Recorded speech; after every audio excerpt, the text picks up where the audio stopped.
You're listening to 105.9 Academy FM, the community radio station for Folkestone. My name's Dave Sharp. Here at Academy FM, we've offered all the general election candidates for Folkestone and Hythe a chance to tell our audience a bit about their party, their political views and their preparation for the election. In this interview, I spoke to the Liberal Democrat candidate for Folkestone and Hythe, Lynne Beaumont.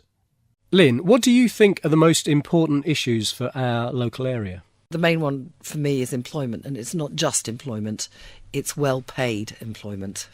We've got lots of big companies, which I'm obviously not going to name, that employ a huge amount of people, and they're going to continue. But they pay a minimum wage, not even the living wage. And we need an awful lot more people around here earning more money than they actually earn. We need to attract far more business to the area, and well-paid business. Things are looking up. 60% of all new houses that are being sold are actually being sold to people from out of the area. So people are moving down from London and they're bringing their money with them, which will boost our economy. But it's the business we need.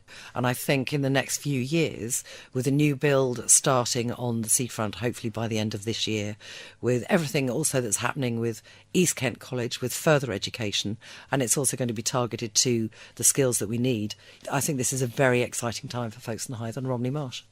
You think employment's important. You've been doing quite a lot of campaigning in the run-up to this election.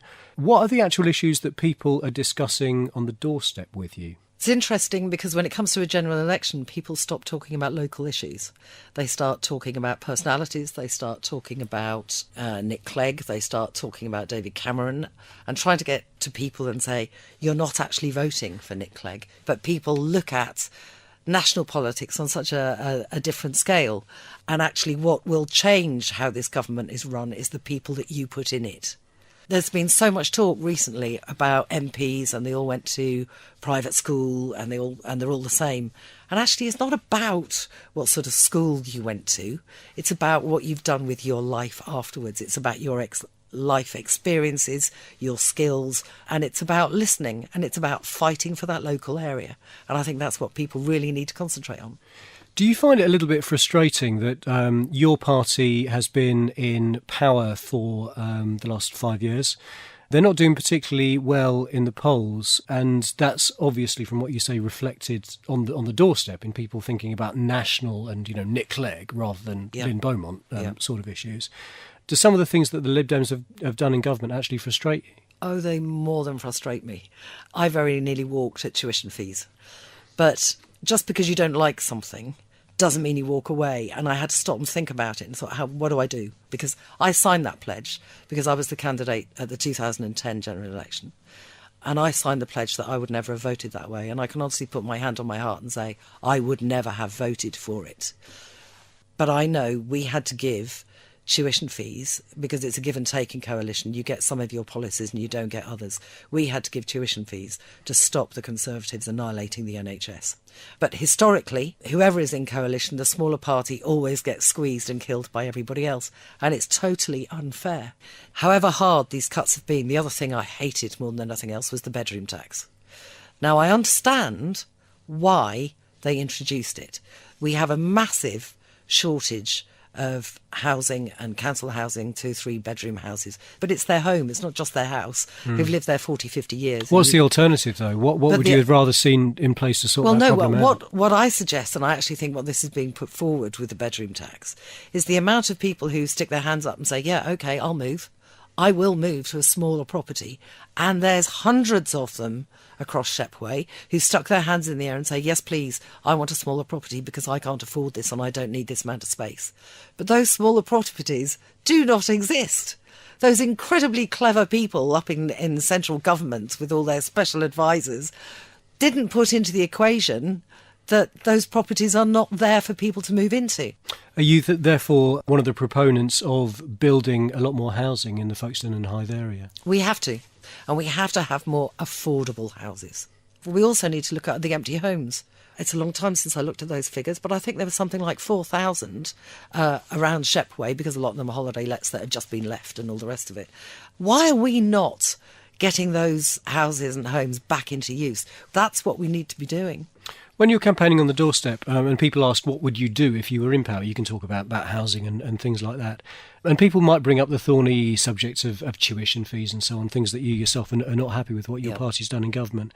What would you say to them as to what you think the Lib Dems have done successfully in government but hasn't really been much talked about? We have achieved so much over the last 5 years. It's quite extraordinary. If you earn £10,000 a year, you won't pay any tax at all. Something like 24 million people have been taken out of taxation altogether. The pupil premium that's actually that's supporting kids from really deprived backgrounds, that was a huge change for money for individual kids to go into schools. That has also made a massive difference. Now, a lot of people didn't agree with giving all infants, free school dinners. I actually think that was a fantastic policy, because I think once we start looking at the difference in primary schools, in those infants, in behaviour in an afternoon, if somebody's going to do that study, I think that's going to make a massive difference, because some kids, the stuff they would take to school in their lunchboxes full of E-numbers, full of sugar and all the rest of it, they're now getting a good, proper, balanced meal at lunchtime, and that will affect their behaviour and their concentration. Pensions, what they call a triple lock pension, which is a ridiculous name. But your pension by this April will have gone up by £950 in the last 5 years. That's the biggest change to pensions since about 1945. We're now so much better off than we were. All of those things have been Liberal Democrat policies that were in the manifesto before the general election. And we've kept the Conservatives down a middle road and stopped them swinging off, because they're not happy with these policies, I have to tell you. We had to fight long and hard. And in fairness to the coalition, because I'm not a politician who will just slag off a Conservative because they're a Conservative, we've worked with people who we have never seen eye to eye with. Our policies are completely different. And I get quite frustrated when people talk about, well, the Lib Dems jumped into bed with the Tories. Oh no, we didn't. The coalition took on the worst depression since the Second World War and have really turned this around. And everybody blasts them as the worst government they've ever had. What are you basing that on? Because without them, my goodness, we'd have been in a mess. In terms of what they're basing it on, though, if you look at some of the research that's been done in what people consider to be issues about the country that need to be looked at and sorted out, immigration always comes fairly high on that list. I'm not saying it's the top, but it's often fairly high. What's your take on immigration? Is it a problem? If we need to do anything, what do we need to do? I don't see immigration as a problem. I think what UKIP have done is blow something totally out of the water. We live in the southeast corner, and the main culture we have, thank goodness, is the Gurkha community. But we have had 10, 12, 15 years ago, when we had a massive asylum problem before they were dispersed, people close their doors and it's bunker mentality. And that doesn't mean everybody's racist, but they're not. But they're scared of change, and it can be very different. More people go to Germany, they go to Holland because they're better off there than they are here, but nobody wants to believe that. And immigration is a global problem. We take 1% of the immigration across the world. And being one of the richest countries in the world, why shouldn't we do that for people? At the moment, there's a fair amount of asylum seekers in Calais. Many of them, I understand, having driven through them on the way to the port, from places like Somalia and certainly Syria as well. Do you think we should actually let more of those in and assess them, and if necessary, give them asylum in our country? That's a huge, huge question. An awful lot of those people have been trafficked and dumped in France. And yes, a lot of them were trying to come here because they may well have relatives here. If you're going to flee your country, you are going to go, well, some people say you'd go to the nearest country. No, you wouldn't actually, because you can be got in the next country. You don't feel safe.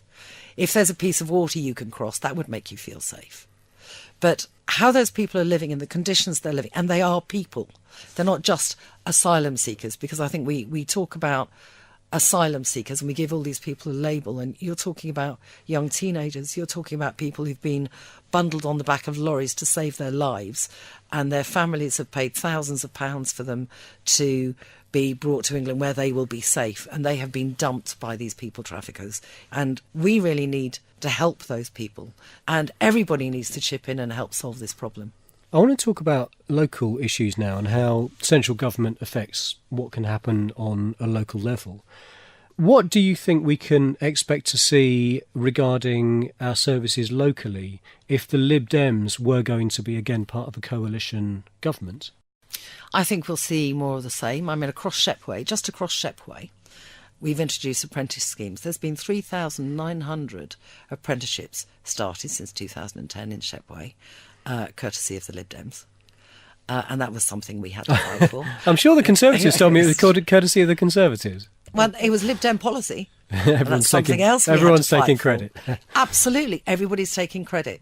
And that's one of the reasons we're getting hammered as hard as we are, because people listen to the big parties rather than the smaller parties.